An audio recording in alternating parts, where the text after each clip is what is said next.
नमस्कार मित्रों, स्त्री रचना की रंग हेलो हल्द्वानी के संग कार्यक्रम में आपका बहुत स्वागत है। दूरस्थ एवं मुक्त शिक्षा और संस्कृति की आवाज ये है उत्तराखंड मुक्त विश्वविद्यालय का community radio hello Haldwani 91.2 megahertz की फ्रीक्वेंसी पर आप इस रेडियो को सुन पाते हैं।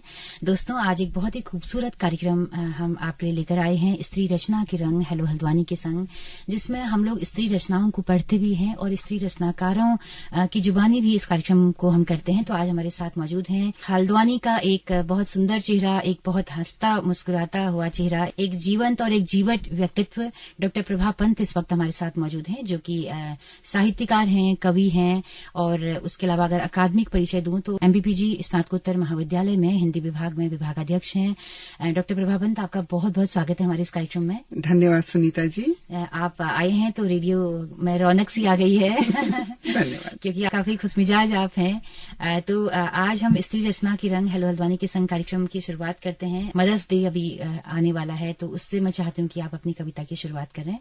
जी बिल्कुल, माँ के बारे में बात होनी चाहिए। हम स्त्री हैं और माँ है तब हम हैं, ये संसार तभी है।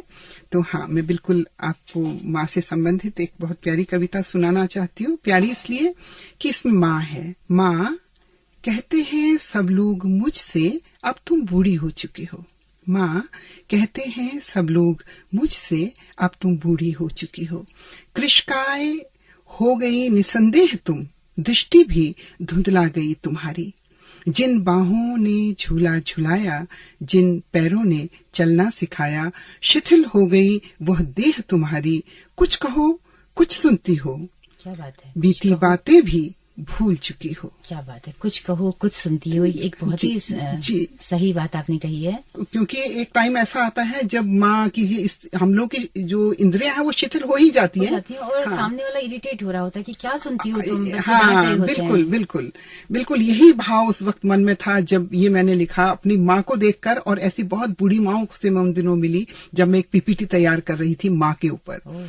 तो कृशकाय हो गई निसंदेह तुम, दृष्टि भी धुंधला गई तुम्हारी। जिन बाहों ने झूला झुलाया, जिन पैरों ने चलना सिखाया, शिथिल हो गई वह देह तुम्हारी। कुछ कहो कुछ सुनती हो, अब बीती बातें भी भूल चुकी हो। माँ, कहते हैं सब लोग मुझसे अब तुम बूढ़ी हो चुकी हो। किंतु स्नेहिल स्पर्श तुम्हारा माधुर्य ममत्व का सागर है।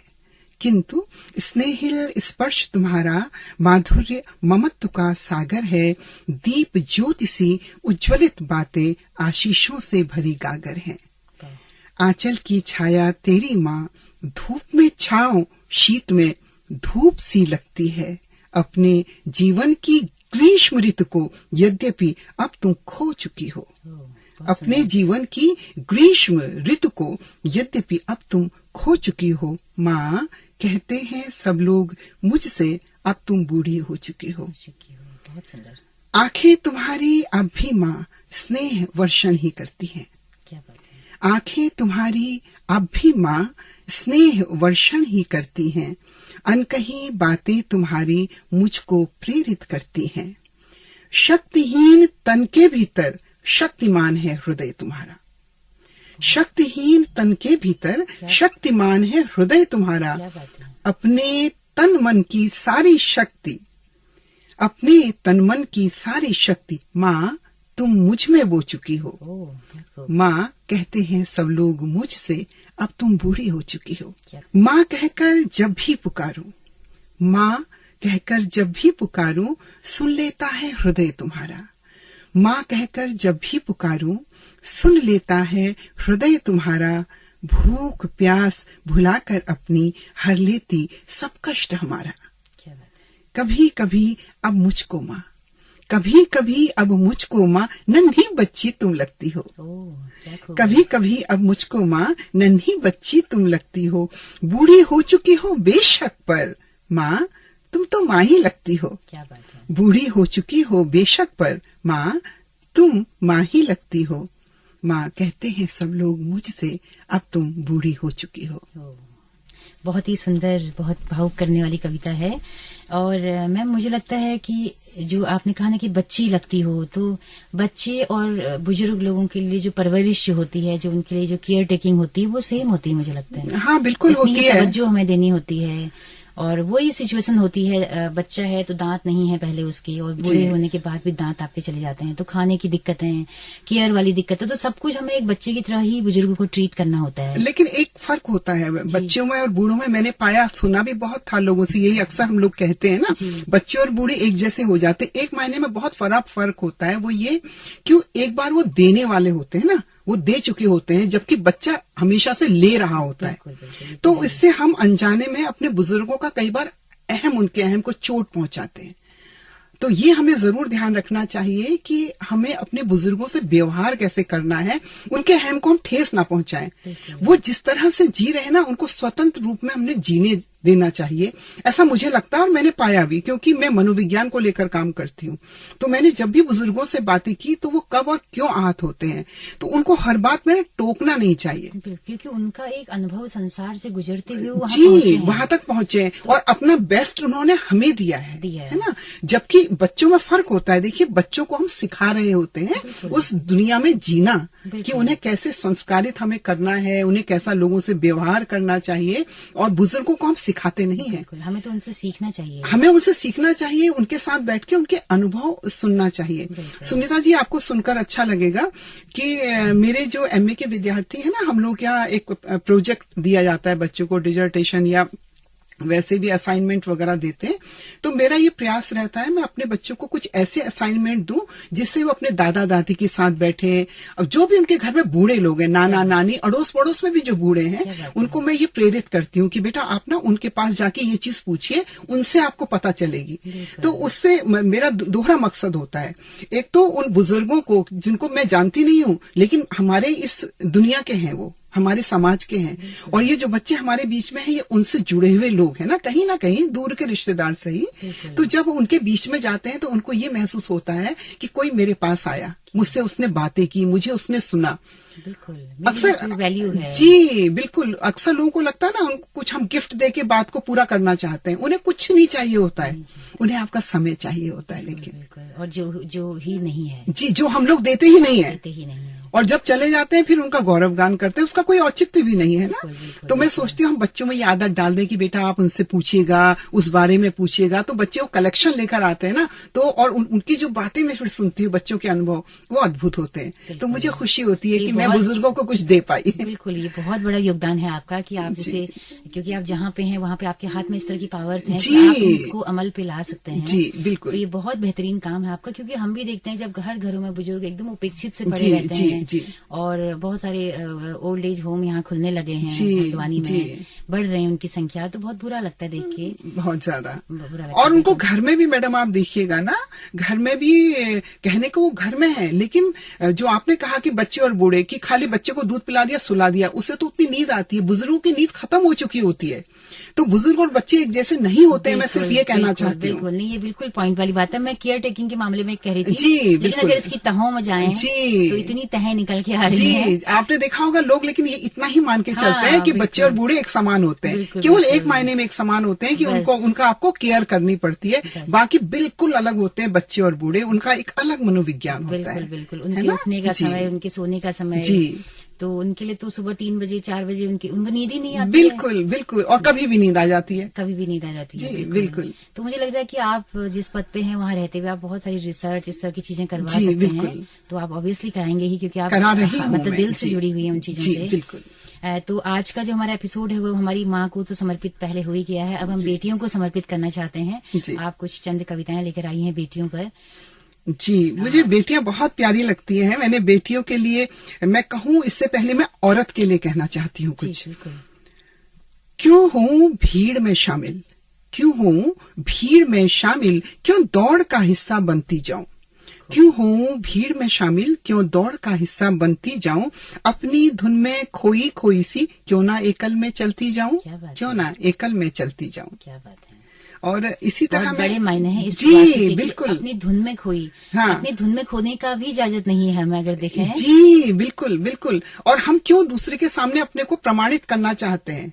हम औरत को खुद पता है कि उसे क्या क्या उसके दायित्व है जिसका वो निर्वहन करती है, तो वो उसमें ही क्यों ना लगे, उसे क्यों खुद को प्रमाणित करना पड़े कि मैं कुछ हूँ। तो आवश्यकता नहीं है उस चीज की। ऐसा लगता है मुझे। और इसीलिए मैं औरत से कहती हूँ कि वो अपने मन में एक बात को सोच ले कि नदी में मल्लाह भी नाव भी हूँ, पतवार भी। क्या बात है। नदी में मल्लाह भी नाव भी हूँ, पतवार भी, निकल कर खुद ही भंवर से पहुंचूंगी उस पार भी। बिल्कुल, उसे खुद अपने रास्ते बनाने होंगे। एक औरत को मादा है उसमें, बिल्कुल शक्तिशालिनी है वो, धैर्यवान होती है महिला, इतनी शक्तिशाली है, इतना विवेक होता है उसमें जी, वो सब कुछ कर ले जाती है। समाज को दे तो वही रही है ना। बिल्कुल, एक पुरुष को भी पुरुष किसने बनाया। बिल्कुल। और इसीलिए अक्सर मैं ये बात बोलती हूँ, कई मंचों से मैंने ये वाली बात कही है कि अगर हम पुरुष को दोषी मानते हैं तो औरत को उसके लिए स्वयं को दोषी बनाना चाहिए। तू दोषी है क्योंकि तूने उस बच्चे को पाला, तूने उसके मन में ये भाव क्यों भर दिया कि तेरी बहन ज्यादा महत्वपूर्ण नहीं है, बेटा तू ज्यादा महत्वपूर्ण है। औरत का सम्मान करना आपने नहीं सिखाया, तो आज सिखाइए। हम पढ़ी लिखी माएं हैं, तो हमें बालिकाल से अपने बेटे को भी वही संस्कार देने होंगे जो हम अपनी बेटियों को देते हैं। बिल्कुल, आज की माओं के लिए बहुत चुनौती है, बहुत ज्यादा। बिल्कुल, बहुत दुख होता है जब हम देखते हैं कि आज की माएं वो भेदभाव कर रही हैं बेटी बेटियों में। हाँ। तो ये बहुत शर्मनाक बात है और इसको हमें डंके की चोट पे उन्हें कहना चाहिए। हाँ। अपने आस पड़ोस अगर ऐसी हम देख रहे हैं तो जरूर बोलें, टोकना चाहिए। लेकिन पढ़ी लिखी माओं में काफी हद तक मैं देख रही हूँ परिवर्तन आ रहा है। कई ऐसी माओं को मैं जानती हूँ जहाँ 2 बेटियां हैं और वो बहुत खुश हैं, बहुत ज्यादा खुश हैं। बस गलती औरत ने सिर्फ इतनी की कि उसने अपने से ज्यादा, क्योंकि हम लोग 100 से पर की तरफ वाली सोच के औरत है ना, हमेशा देना जानती है ना, पर वो ये भूल गई कि पुरुष को मैं ये चीजें दे रही हूँ, सिखा रही हूँ, तो ये कल मेरे लिए घातक भी बन सकता है। उसने विचार ही नहीं किया, वो माँ बनकर सोचती रही। मैं किसी दिन आपको सुनाऊंगी, मेरी एक कविता है जी मैम, कुमाऊनी में है, वो सुनाऊंगी कभी। हम जब कुमाऊनी पर कार्यक्रम करेंगे तो उस दिन हम बात करेंगे इसके बारे में जरूर। जी जी। तो आपका तो कुमाऊनी में बहुत सुंदर धारा प्रवाह है और काफी आप लिखते पढ़ते रही हैं, तो हम जरूर चाहेंगे कि हमारे कुमाऊनी कविताओं का कार्यक्रम है घुर घुगती घूर, जरूर आऊंगी मैं। जरूर हम कुमाऊनी कविताएं पढ़ें और कुमाऊनी और बात पहाड़ की कार्यक्रम है, उसमें हम पहाड़ की चर्चाएं करते हैं, तो जरूर हम करते रहेंगे।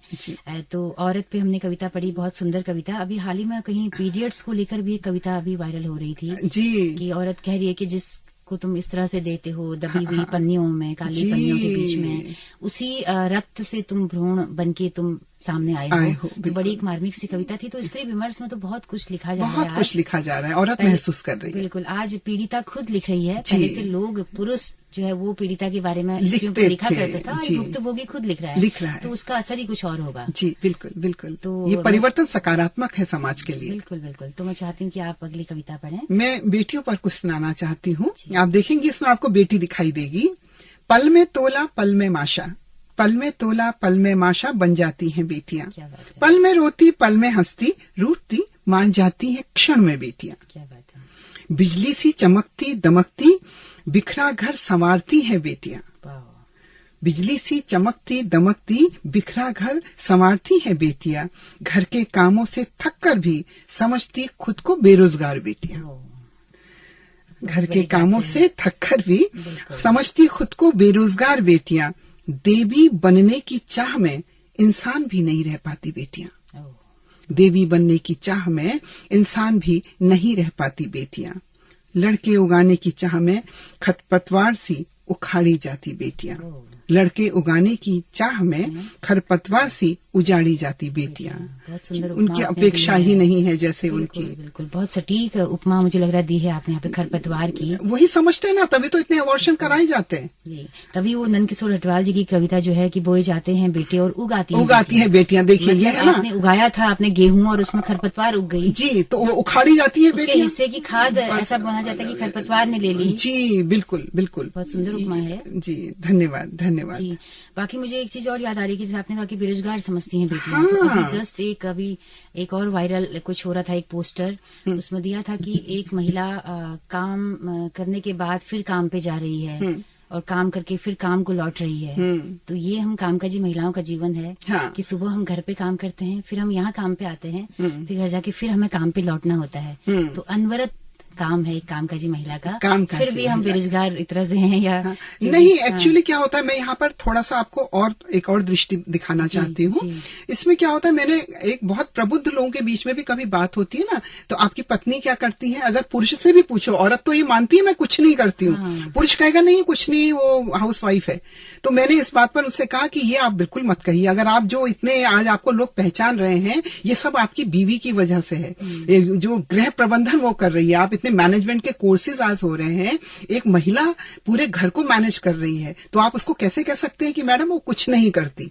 तो मैं बच्चे सेटल किए होंगे, सब कुछ अरे प्रतिदिन पति को खाना खिलाकर भेज रही है, घर के सब लोगों को देख रही है, पूरे घर को व्यवस्थित किया है, रिश्तेदार आ रहे हैं उन्हें वो देख रही है, सारे काम कर रही है वो औरत। अगर वो बाहर नौकरी करके पैसा नहीं कमा कर ला रही है, इसका मतलब ये बिल्कुल नहीं है कि वो बेरोजगार है। तो ये सोच औरतों को भी बदलनी होगी ना। महिलाएं अपने को ऐसा क्यों मानती है, वो अपने काम को वैल्यू क्यों नहीं करती। मैं हर बात के लिए औरत को स्वयं दोषी मानती हूँ कि आप सीखो ना, आप क्यों नहीं अपने को महत्व दे रहे हो, आप अपने काम को क्योंकि महत्व नहीं देते तो दूसरा भी उसे महत्व नहीं देता। लोग कहते हैं ना अधिकार तो है, आप कर्तव्य निर्वहन करो, अधिकार मिल जाएंगे। मैं कहती हूँ कर्तव्य निर्वहन करो, पर अधिकार आपको छीनने पड़ेंगे। तो दूसरे को क्या पड़ी है, कोई नहीं देगा आपको। वो अपने क्यों आराम वाले जोन से, कंफर्ट जोन से क्यों बाहर आएगा। बिल्कुल। तो हमें खुद ही चीजें समझनी चाहिए, और इसके लिए औरत को लड़ाई झगड़े करने की जरूरत नहीं है। सिर्फ इतना करना है, उससे अपने महत्व को बताना है, उसे बहुत प्यार से एहसास कराना है कि नहीं मैं ये कर रही हूँ, आप ऐसा क्यों कह रहे हैं, आप खुद बताइए। हर एक को जब भी बताती है मैं पूरा घर में संभाल रही हूँ, तभी तो मेरे बच्चे पढ़ पा रहे हैं। तो ये गर्व से अपना परिचय इस तरीके से दे, नहीं मैडम मैं कुछ नहीं करती हूँ। मुझे बहुत दुख होता है जब कोई भी महिला मेरे से ये बोलती है, और मैं हमेशा उसे प्रेरित करती हूँ, बेटा आप ये मत कहो। मेरी कई स्टूडेंट्स हैं ऐसी, मैंने आप कितना बड़ा काम कर रहे हो, पता है आपको, आने वाली पीढ़ी की तैयारी आप कर रहे हो, अपने परिवारजनों को देख रहे हो, अगर आप ये नहीं कर रहे हो तो गलत कर रहे हो। और तो और बच्चे आजकल माओ से कह देते हैं कि मम्मा क्या आप मतलब कुछ नहीं करती हमारी मम्मा, या आप तो ऐसी ही हो। सुना है ना उसने, क्योंकि बचपन से सुन रही है ना, तो अपने बच्चों को, हमी को, यही मैंने आपसे कहा ना, हम माएं सिखाएंगी अपने बच्चों को, बेटा अगर ये नहीं होता तो सोचो आप ऐसा कैसे करते, पापा क्या टाइम पर ऑफिस जाते, आपकी दादाजी को देखिए, दादी को देखिए, मैं कैसे देख रही हूँ, मेरे बिना ये घर में ताला लटका मिलता, फिर कैसा लगता आपको जब आप स्कूल से लौटते। तो ये हम माएं सिखाएं ना। बिल्कुल, मुझे लगता है कि माएं तो कितना एहसास दिलाएंगी, सामने वाले को भी एहसास होना चाहिए, वो भी उसकी भी जिम्मेदारी है। जिम्मेदारी सामने वाले की तो है ही है। देखिए सामने वाले की है, लेकिन जहाँ वो सामने वाला रियलाइज नहीं कर रहा है वहाँ आपको कराना चाहिए। देखिए करना तो चाहिए, आप मनुष्य हैं, स्वयं करना चाहिए, क्योंकि आप सब चीजें आप जानते हैं, फिर आप कैसे नहीं जान पा रहे हैं। लेकिन जहाँ लोग नहीं जान रहे हैं वहाँ औरत ने खामोश होकर आंसू नहीं बहाने चाहिए, मैं ये कहना चाहती हूँ। बिल्कुल है ना, उसे अपने को महत्व वो देना सीखे, अपने कार्यों को महत्व। शॉर्ट फिल्म मैंने भी हाल में देखी, घर की मुर्गी ऐसे करके थी। अच्छा, साक्षी तंवर की छोटी सी फिल्म है। तो वो इतना थक जाती है, पति का टिफिन, बच्चे की गाड़ी बाहर तक छोड़ने भी जा रही है, सुपर वुमेन बनने की कोशिश करती है ना एक औरत। फिर वो इतना थक गई, उसने कहा कि मैं एक हफ्ते के लिए घूमने जा रही हूँ। सब लोगों की आंखें चौंकी कि कहाँ, मतलब क्यों जा रही हो, अकेले जा रही हो भाई, क्यों जा रही हो, एक हफ्ते तक काम कौन देखेगा।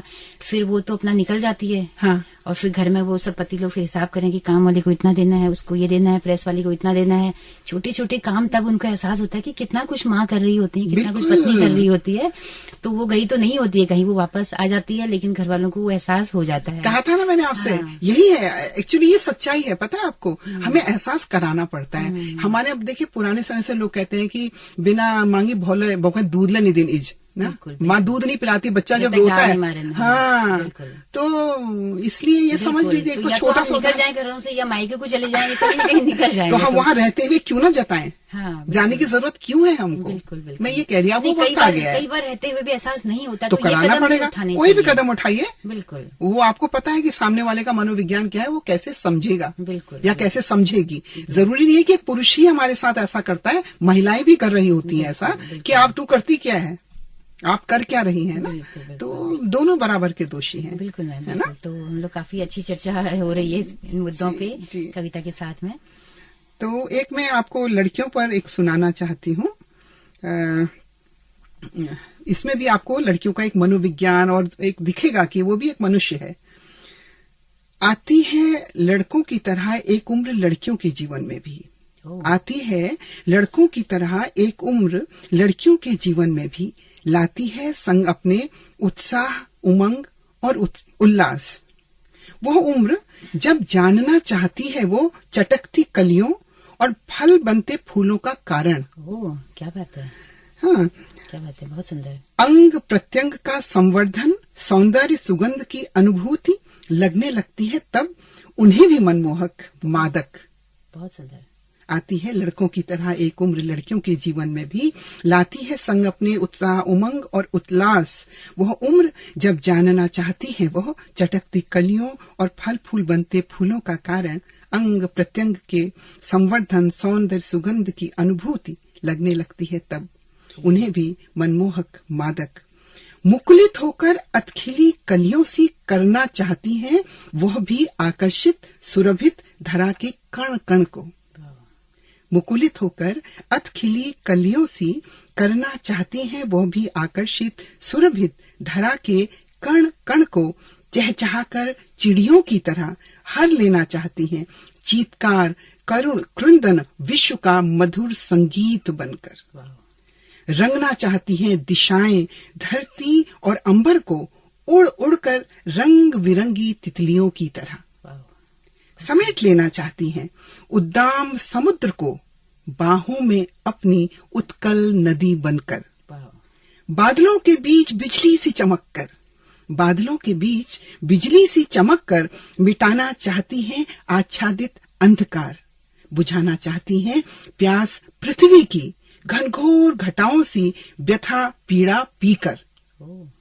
बुझाना चाहती है प्यास पृथ्वी की घनघोर घटाओं सी व्यथा पीड़ा पीकर। एक औरत भी औरत के दर्द को समझती है। जो कहते हैं ना औरत औरत की दुश्मन होती है, दुश्मन नहीं होती है, वो उसके दर्द को पी लेना चाहती है। क्या बात है। उड़ना फुदकना चाहती हैं वन उपवन में परिंदों की तरह बेटियां। उड़ना चाहती हैं, फुदकना चाहती हैं वन उपवन में परिंदों की तरह बेटियां। बनाना चाहती हैं मधुमय प्रत्येक प्रकोष्ठ को मधुमक्खियों की तरह बेटियां। वाह, क्या बात है। कितनी सुंदर उपमाएं आपने इसमें कदम कदम पे दी हैं। धन्यवाद। बहना चाहती निर्बाध गति से उन्मत्त नदी अथाह अम्बुज की तरह।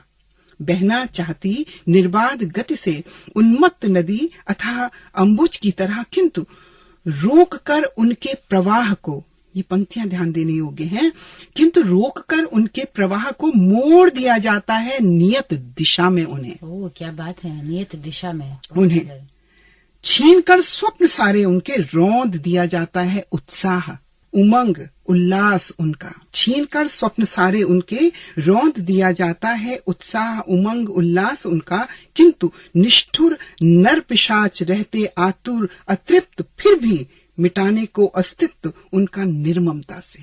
यही हो रहा है ना हमारे समाज में। उतना सब करने के बावजूद भी वो चाहते हैं कि इसको भी आप खत्म करें। अब आप देखिए ना, हमारे यहाँ तमाम ये कहा जाता है कि ऐसा मत पहनो, ऐसे मत उठो, ऐसे मत हंसो, ऐसा करो, ऐसा मत करो। इतनी पाबंदियां बेटियों पर लगाई जाती हैं, उसके बाद भी हम देख रहे हैं उनके साथ बलात्कार हो रहा है, सब कुछ होते हुए भी। तो ये है ना, वो नरपिशाच जो है उसको फिर भी तसल्ली नहीं है। वो पता नहीं किस रूप में औरत को देखना चाहता है, केवल उसके लिए एक वस्तु है उपभोग की वो। बिल्कुल बिल्कुल बिल्कुल। तो ये एक पीड़ा है। इस खूंटी से बधी है महिलाएं। बस पहले घेरा इतना था, हाँ, अब थोड़ा घेरा बढ़ गया है। घेरा बढ़ गया बना हुआ है। घेरा हम बनाने के, और जो उसको तोड़ती है तो हमें लगता है ये औरत इस लायक थी इसलिए इसके साथ ऐसा हुआ। ये कितना घटिया सोच है। बिल्कुल बिल्कुल। तो आज इस सोच को बदलने की जरूरत है बिल्कुल, कि उसी में कुछ कमी होगी या उसने ही कुछ किया होगा। जी। ये हमारी महिला आयोगों की अध्यक्ष भी कहती हैं, सबसे दुर्भाग्यपूर्ण ये है कि ऐसे लोग वहां पर बैठे हैं।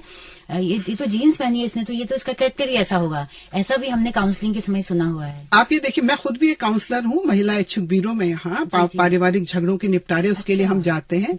तो उस पर हम फिर कभी बात करेंगे, लेकिन यहाँ मैं सिर्फ ये बताना चाहती हूँ, आप ना कितने कपड़े पहन लीजिए, जिसे देखना होगा वो आपको उसके अंदर भी झांक कर देख पाएगा। पूरी ढक जाइए आप, समझ रहे हैं आप, उससे कोई फर्क नहीं पड़ता।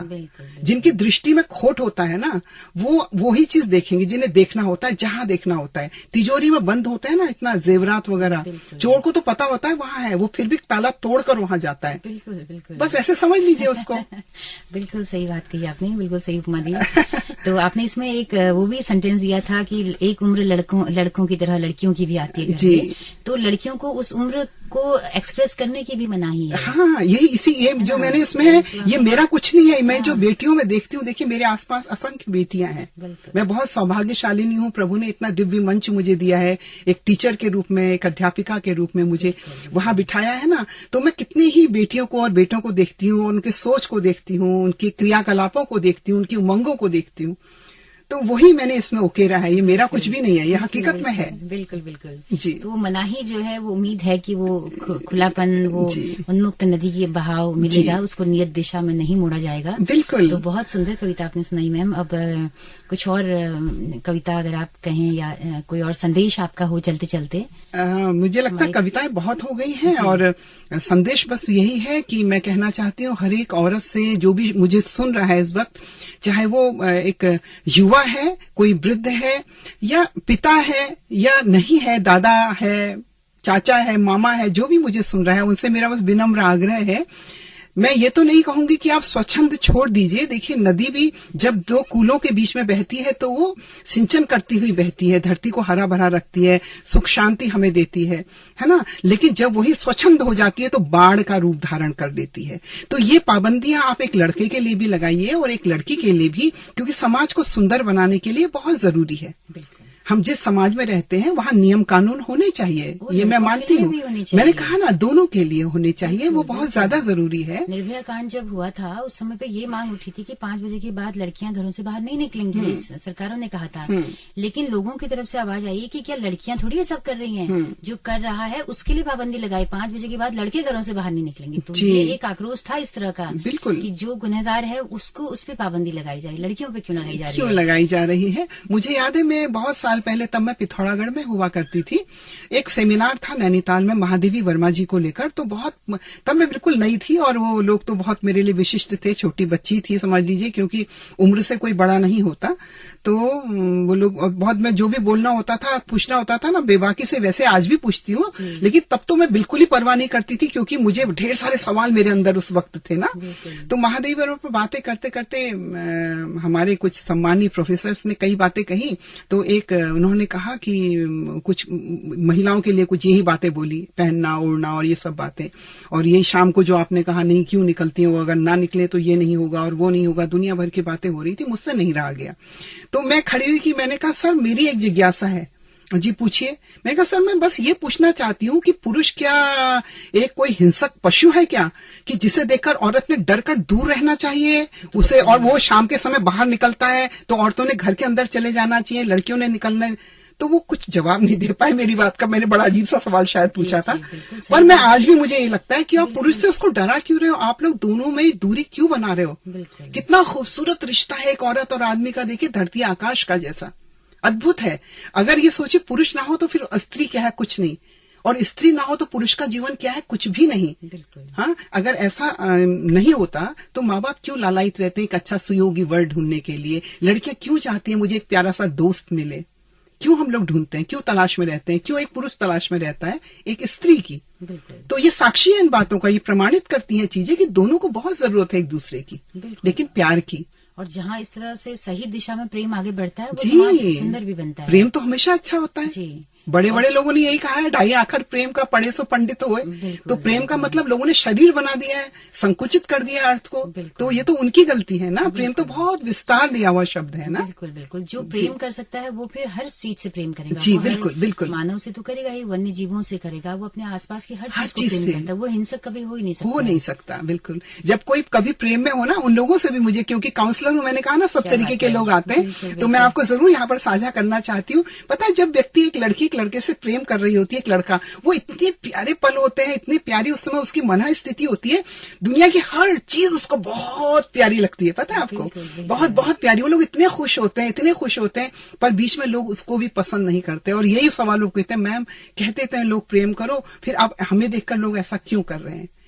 बिल्कुल, बहुत है ना, वाकई जब इस तरह के हम जोड़ों को देखते हैं कितना अच्छा लगता है, बड़ा अच्छा लगता है। और एक ऐसी स्थिति होती है कि जहाँ कोई मतलब एक ऐसा लगता है कि बहुत ऊपर उठ गए हैं बिल्कुल, दुनिया से। अद्भुत दुनिया होती है वो, एक अद्भुत लोक में विचरण कर रहे होते हैं वो लोग।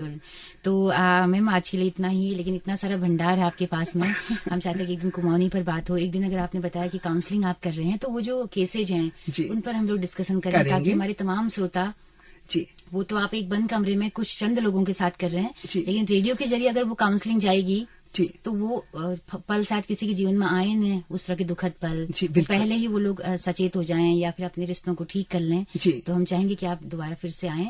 तो प्रभाबन जी, आपका बहुत बहुत शुक्रिया हमारे तमाम श्रोताओं के साथ अपनी कविताएं, अपनी बात साझा करने के लिए। उत्तराखंड मुक्त विश्वविद्यालय का मैं बहुत बहुत आभार भी अभिव्यक्त करती हूँ। आपने सुनीता जी मुझे यहाँ बुलाया और हमने अपने अपने विचारों को साझा किया, और हमारे इन विचारों से अगर हमारे श्रोता कुछ लाभान्वित होते हैं, आनंदित होते हैं, तो ये हमारी सार्थकता होगी, इस समय का सदुपयोग होगा। आप सभी का बहुत बहुत धन्यवाद जी। तो दोस्तों, आप सबका भी बहुत बहुत शुक्रिया इस कार्यक्रम में अंत तक हमारे साथ बने रहने के लिए। अगर ये कार्यक्रम आपको पसंद आया हो तो अपना फीडबैक हमें जरूर दीजिएगा।